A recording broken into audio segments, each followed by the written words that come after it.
Bonjour Gilles Lemaire, vous êtes délégué général de l'Union des industries chimiques d'Île-de-France. Tout d'abord, merci d'avoir accepté de répondre à quelques-unes de nos questions.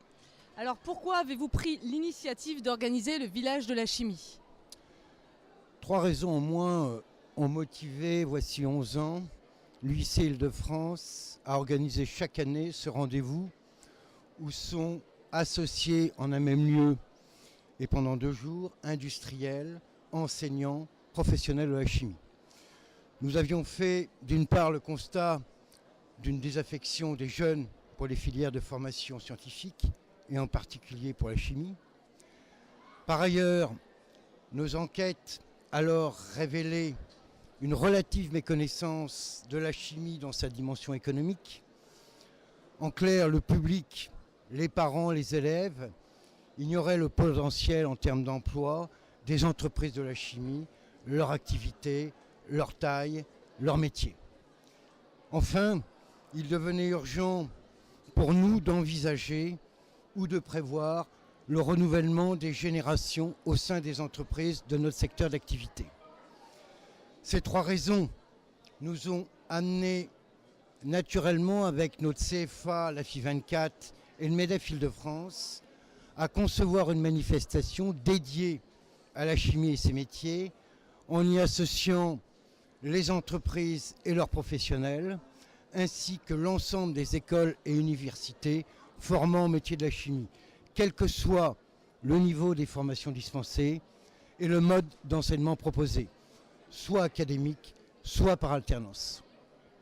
Les entreprises, est-ce qu'elles ont répondu favorablement à votre demande? J'entends là les entreprises adhérentes. Les entreprises que nous côtoyons quotidiennement faisaient assurément le même diagnostic que nous et nous ont aussitôt accompagnés et soutenus dans notre démarche et dans la durée. De 15 au premier village, nous avons très vite associé 25 puis 30 entreprises à cette manifestation. 30 entreprises grandes ou petites de la chimie, françaises ou internationales, mais aussi d'autres secteurs d'activité employant des chimistes. Je pense à l'automobile avec Peugeot ou au secteur des pneumatiques avec Michelin. Je pense aussi à la police scientifique ou aux pompiers de Paris qui nous ont rejoints depuis plusieurs années. Cette ouverture, voulue dès l'origine, est importante car 50% des chimistes formés dans nos écoles et universités exercent leur métier dans quantité de secteurs d'activité en dehors de l'industrie chimique proprement dite. Ainsi, les possibilités d'emploi pour nos jeunes chimistes sont considérables et au-delà même des 200 000 emplois que représentent les industries chimiques.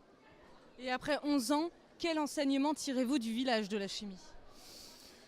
Le village de la chimie a sans doute, après 11 ans, encore des marges de progrès et un beau potentiel de développement.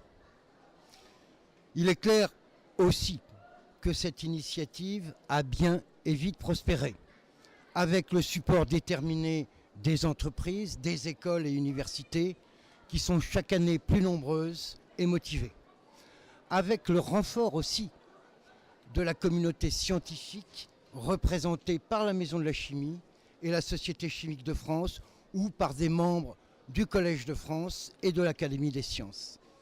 Ainsi, le village de la chimie, dont la notoriété dépasse très largement l'Île-de-France, constitue aujourd'hui un rendez-vous incontournable de la communauté des chimistes.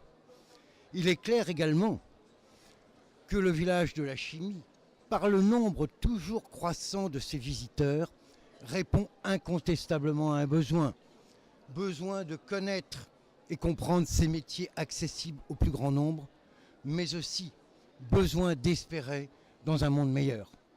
Merci Gilles Lemaire.